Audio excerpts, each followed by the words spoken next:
COVID-19 was devastating. It impacted many of us, our families, our friends. I was impacted as well. My oxygen levels dropped, and I was in the hospital for over a week. With the oxygen mask in my face, for many days, the only view I had was a ceiling fan. It was lonely, but it also gave me something unexpected. Time. A time to think, a time to remember. And as I was staring the spinning fan, strangely, it took me back 30 years to another hospital room, to when I was a child, and to my mother. I was 8 years old, critically ill, and hospitalized for over 2 months. My father, who was a successful leader, broke down. And then there was my mother, a classical dancer turned homemaker. She was positive, calm, vibrant throughout the situation. She used to sit beside me and tell me stories of how great people overcame adversity. She used to smile at me and tell me, "This too shall pass." She didn't stop there. She went around the hospital ward spreading positivity. She took care of other children who were sick. She brought home cooked food for other patients. And suddenly, my memory jogged back to the next hospital room that I remember of her. This was taken a few days before she passed away. She was in a dialysis center, and after 4 hours of exhaustive treatment, she chose to dance. She chose to dance for the other people in the room because they had patients who were young children to old people, and she thought she could give them joy. And this was sent by one of them. And at that moment, I realized something very powerful. All these years, I've credited my father for my leadership success. And it is true, he shaped up my behavior, the visible leadership skills. But the foundation of my leadership was built by the invisible threads of my mother. My empathy, my resilience, my altruism, which are not visible, but which are what people experience, was built by my mother. She shaped my human fabric. And that is the power of invisible threads. I took this power. I loved it. Because the human ecosystem is wired for connection and is built with these invisible threads. Each one of us has these invisible threads, whether you intend to or not. And the beauty about this is it happens in subtle moments with the behavior, your voice, the actions, the trust that you pass. And then I realized this power. I thought, why don't I take this to my workplace? And it was impactful. With the power of invisible threads, I was able to influence and inspire many and shape many people to be successful. I shaped up my leadership and built high-performing teams. It was a wonderful experience. Until recently, something strange happened. These invisible threads started getting disconnected, distorted, and it shook me. Because Because this was a tower that was working for so long. And I was confused what happened there. And then I dug in deep and tried to figure out the change. There was one visible change. A new generation has entered the workforce, and with that, a new set of threats. Welcome, Gen Z. If you go around and ask any leader or an organization, what is the number one workforce challenge that they have today? Without thinking, they will say, managing Gen Z. Oh, they are irresponsible. They are confusing. They are in a different world. And then when you turn back and ask the Gen Z for their perspective, you would hear, I didn't feel like it. Vibe was off.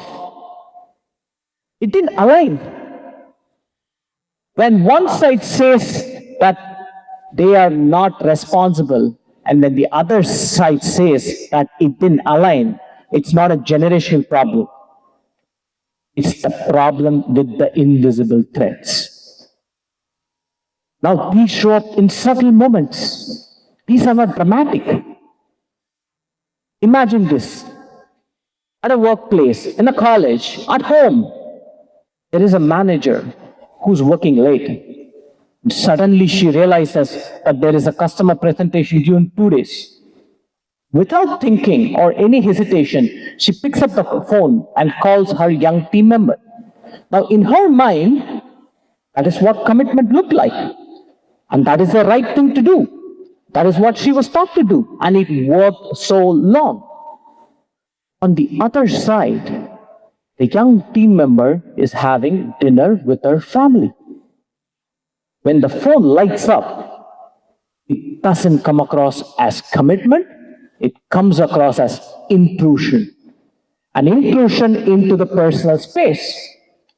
So a threat from a manager that was sent with the intent of commitment was received as a threat, basically saying, I don't care about what you do. And that is where these invisible threats started misfiring.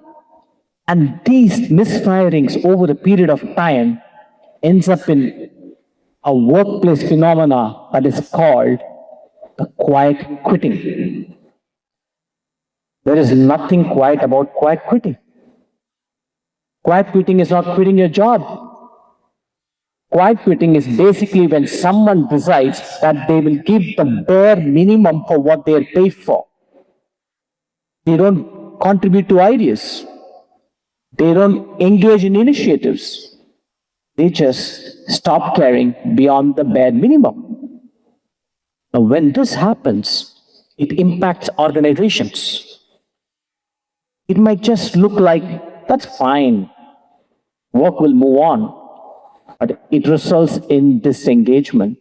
Ladies and gentlemen, a statistic shows that disengagement at workplace cost the organizations a whopping $8.8 billion annually. Now, that's a problem to watch out for. Now, Gen Z becomes important. Now, you want to manage them better.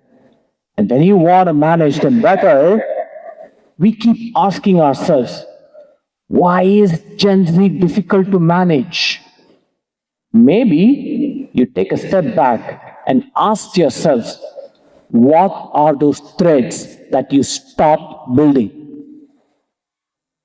Because the human community has always had three foundational principles: cost, safety, and connection. So why it has to be different when you leave a team? All we need to do is consciously build these invisible threads. Now, how do you consciously build these invisible threads? It seems to be challenging. Every big transformation starts with small steps. Step number one, realize Realize what threads are you passing when you talk to Gen Z. It is very easy to say, I want this done right now. Simple. But when you take a step back and read that again, understand the thread. Are you passing trust or fear? Are you passing clarity or control? Are you passing respect or pressure? The moment you realize what thread you are passing, you will start to rewire them. Once you understand and realize what thread you pass, you move on to reframe. Now, reframe might look simple, but it requires us to go beyond the surface. It requires us to go beneath and understand what is happening. And that can happen only if you empathize. So when a Gen Z does not pick up your call at 10 p.m., it is not lack of commitment. It might be boundary setting. With the kind of mental health conversations going around, they feel safe to set boundaries. And trust me, boundaries are not barriers to performance. In fact, boundaries are foundation for sustained performance. If somebody is telling you, why can't it be done this way? It's not defiance. It's not disrespect. It is just an opportunity for us to connect back to purpose. Because any effort without context is invaluable. Once you reframe, you need to start rebuilding. Rebuild the thread with two powerful questions. Ask them, how can I help? And ask them, what do you think? When you ask them, how can I help? You are putting yourself as a part of the problem solving. And when you ask them, what do you think? You're inviting them to collaborate on the solution. And then the magic happens. And that is the power of consciously building invisible threads. Sometimes it might look, transformational, something that requires years of practice. If you just look closely, for the last 10 minutes, I've been moving the slides with this, my invisible thread. So it may not look as difficult as you think. So ladies and gentlemen, when I was in that hospital bed looking at the spinning fan and realizing what my mother did in the hospital in her last days, I realized that she didn't have a title. She didn't have an authority. She didn't have a team.